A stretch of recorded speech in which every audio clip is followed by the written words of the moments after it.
আসসালামু আলাইকুম, সবাই কেমন আছেন? আরও একবার আমার চ্যানেলে সবাইকে স্বাগতম। আজকে আপনাদেরকে আমি এই টার্সেলগুলো বানিয়ে দেখাবো। তো এই টার্সেলগুলো কিন্তু মার্কেটে অনেক রকম ডিজাইনের পাওয়া যায়, তো অনেকটা দামেও বিক্রি হয় এই টার্সেলগুলো। তো ঘরে কিন্তু আপনারা খুব সহজভাবে এই টার্সেলগুলো বানিয়ে নিতে পারেন। আর বর্তমানে কিন্তু এই টার্সেলগুলো অনেক পপুলার। এগুলো চাইলে কিন্তু আপনারা লেহেঙ্গায়, বাচ্চাদের ফ্রকে বা আংরাক্ষা স্টাইলের ড্রেসগুলোতে এই টার্সেলগুলো লাগালে কিন্তু অনেক বেশি সুন্দর লাগে। এতে করে ড্রেসের ডিজাইনটা কিন্তু আরও বেশি ফুটে ওঠে। তো চলুন আপনাদেরকে দেখিয়ে দিই কীভাবে খুব সহজভাবে এই টার্সেলগুলো বানাতে হয়।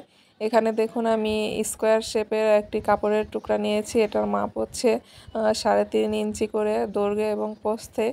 দুপাশেই কিন্তু আমি 3.5 ইঞ্চি করে নিয়েছি। তো এখানে আমি 2 পার্টের কাপড়টা নিয়েছি।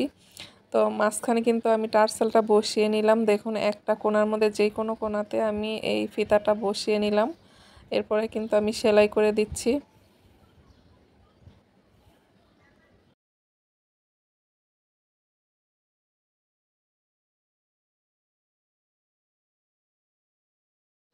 তো আমি এই স্কোয়ার শেপের কাপড়ের টুকরাটাকে 3 পাশ দিয়ে সেলাই করে নিলাম। এখন একটি পাশ দেখুন আমি এক পাশের মুখটা খোলা রেখেছি। তো এদিক দিয়ে কিন্তু আমি এই স্কোয়ার শেপের কাপড়টার ভিতরে ছোট ছোট টুকরো কাপড় ঢুকিয়ে নিব। তো এখানে আমি কেচির সাহায্যে কোণাগুলো একটু বের করে নিচ্ছি। এখন দেখুন এখানে আমি ছোট ছোট সাইজ করা টুকরো কাপড়, যারা সেলাই কাজ করে তাদের কিন্তু ঘরে সচরাচর এরকম অনেক টুকরো কাপড় থাকে। তো এগুলো আমি ভিতরে ঢুকিয়ে নিচ্ছি। আপনারা চাইলে তুলাও ঢুকিয়ে নিতে পারেন। তো আমার কাছে সাদা তুলো ছিল না, যেহেতু সাদা কাপড় তো অন্য কালার তুলা লাগালে দেখা যাবে, এই জন্য আমি কাপড়টাকেই ছোট করে কেটে তারপরে ঢুকিয়ে নিলাম। এখন দেখুন আমি বাড়তি কাপড়টাকে ভিতরের দিকে ঢুকিয়ে নিলাম। তারপরে এর মুখটা আমি সেলাই করে বন্ধ করে দেব।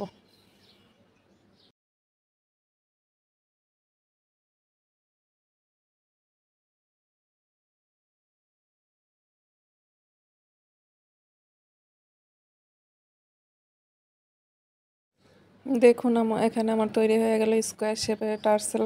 তো এই টার্সেলের মধ্যে কিন্তু আপনারা যে কোনোভাবে ডিজাইন করে নিতে পারেন। আমি এখানে লেস দিয়ে চারপাশে ডিজাইন করে নিচ্ছি।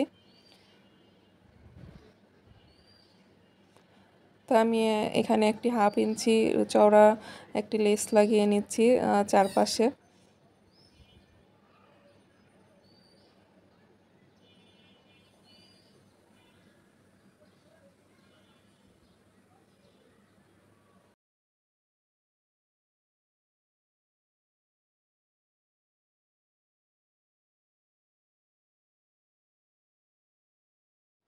তো যেহেতু এটার ভিতরে টুকরো কাপড় আছে এবং লেসটাও একটু ভারী, তাই আমি একটু আস্তে আস্তে করে সেলাই করছি।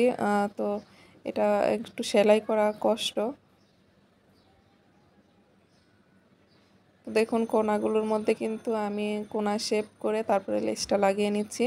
লাস্টের দিকে একটু লেসটা আমি বাড়তি রেখে তারপরে ভিতরের দিকে দিয়ে লেসটা তারপরে ফিনিশিংটা দিয়ে নিচ্ছি। এখন আমি ভিতর দিকে আরেকটা সেলাই দিয়ে নিব, যাতে করে লেসটা খুব সুন্দরভাবে বসে থাকে।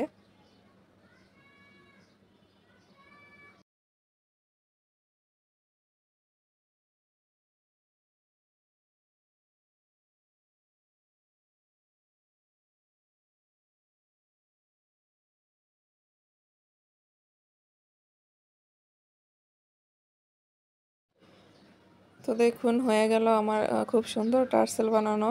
এখন আমি এই টার্সেলটাকে আর একটু বেশি গর্জিয়াস করার জন্য এখানে আমি পার্ল বসিয়ে নেব। আমি এখানে প্রথমে ছোট ছোট যে সাদা পার্লগুলো আছে সেগুলো লাগিয়ে নিচ্ছি 6টা।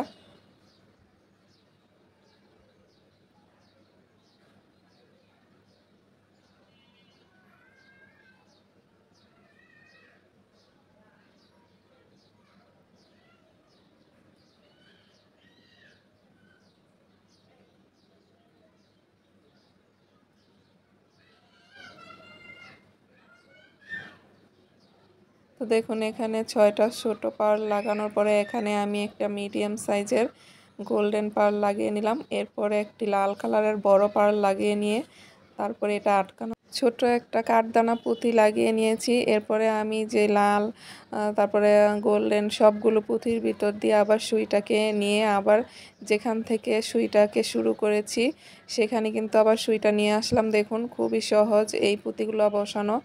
তো আমি এখানে লক করে দিচ্ছি সুতাটাকে। তো এভাবে করে কিন্তু আমি যে তিনটি কোণা নিচের দিকে থাকবে সেই তিনটি কোণার মধ্যে আমি এভাবে পুঁতি লাগিয়ে নিব। আপনারা চাইলে কিন্তু আপনাদের মনের মতো করে এভাবে ডিজাইনটা করে নিতে পারেন।